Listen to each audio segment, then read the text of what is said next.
subtle. The Lord is not warning us against heretics. He's not warning us against apostates. He's warning us against people who sound like they teach the gospel, who sound like Christians, who use the speech of the Bible, the speech of the gospel. But it's only a guise. They express orthodox terminology. Now, we shouldn't be surprised by this, because in 2 Corinthians 11, it says, listen, Satan comes masquerading as an angel of what? Of light. He comes hidden among us. And don't be surprised, he says in verse 15, if his ministers are angels of light. We're not talking about those other two kinds. We're talking about the subtle deceiver who's in our midst. Jude 4 says they creep in unawares. They're all over the place, folks. I don't know how you're doing on recognizing them, but they're everywhere. And I'll tell you, if I recognize them the best I can by the discernment of the Word of God and the Spirit of God and point them out among other Christians, usually other Christians get very upset. They say, him? Why, no. But all of the criteria need to be examined. Let me tell you what they look like. First of all, they're pleasant and they're nice. They smile a lot. They seem positive. They seem affirming. They seem Christian. They hang around with Christians. They appear to be thoroughly Christian. They talk Christian talk. They seem to say the right things. And you know what I've learned? It isn't what they say, it's what they don't ever say. They talk about Jesus and the cross and heaven and Christianity. Not sin and hell and mourning and meekness and humility and brokenness. They talk about how to be happy and how to be healed and how to be this and how to be that. They're pleasant. They're nice. They seem thoroughly Christian. They say the right things, and their lives even appear clean. Now, you say, well, if they're really false prophets, their lives couldn't really be clean. Well, number one, it's possible that that's just a fraud, that underneath and behind the scenes, if you knew them, you'd know they were rotten. On the other hand, some of them do live superficially clean lives. And you know why? I agree with Broadus, the great commentator, when he says that many of the false prophets have come from traditional religious training, and because of the ingraining of early traditional Christian moral values, they find it difficult to overtly overcome the restrictions on their minds by their early training. And so they tend to kind of walk the walk without knowing the reality. Now, whether they're doing that while all the time they're vile and churning on the inside, whether they're just pushing down their depravity for the sake of their reputation, or whether behind the scene they're as rotten as we would assume, since they're false prophets, nonetheless, most people think they're doing fine. And even when they sin a great sin, and even I've seen this, when something happens publicly, it's apparent that they're very sinful, and the sin is manifest. The people in the church just say, oh, well, everybody's got to forgive, and they're right back in the saddle doing their thing sooner than you would believe. But they're false prophets. Therein lies the deception. Be aware, because they're out there. And listen, people, I'll say it again. They're not the apostates and the heretics. They're the ones that most people think are Christians.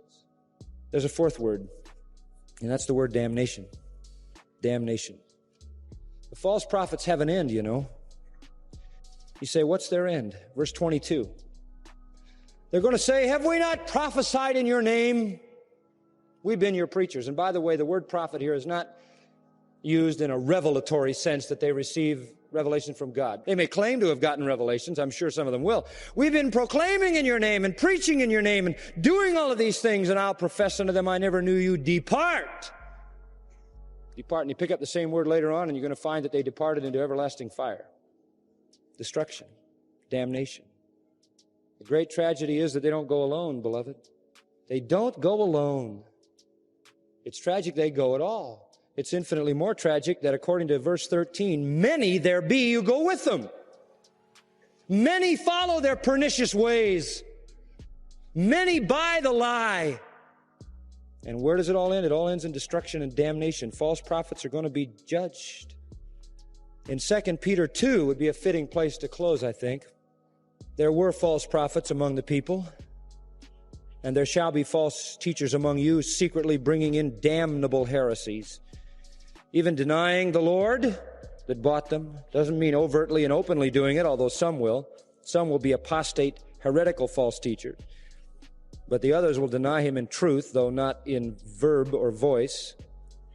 And when they do, they bring upon themselves swift destruction. And they're not alone, for many, there's that many again, many on the broad road, many will say, and many will follow, many will be deceived, and many will follow them to the same terrible destruction. And then he goes to give an illustration. In verse 4, he says, if God didn't spare the angels that sinned, but cast them to hell, and God didn't spare the old world, the world of Noah, but drowned them, and God didn't spare Sodom and Gomorrah, then what makes you think God's going to spare the false prophets of this particular sort? He'll not spare them at all. And that's why verse 9 says they are reserved to the day of judgment to be punished. And verse 12 says they will utterly perish in their own corruption.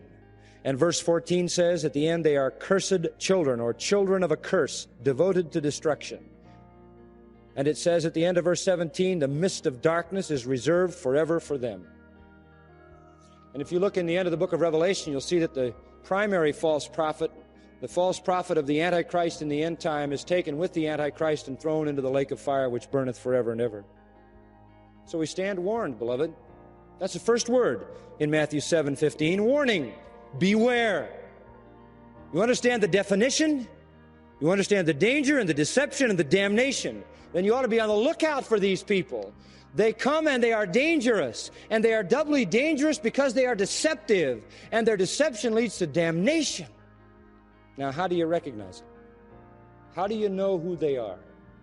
Well, that's in verses 16 to 20, and that's for next time. And if ever there was anything we need today in the Church of Jesus Christ, it's the ability to separate the true from the false. I have never seen a time in my life when Christian people have been so vague doctrinally, so utterly gullible to everybody that comes down the pike talking about Jesus. We have a myriad of these Pied Pipers, and we need to understand how to determine who is of God and who is not.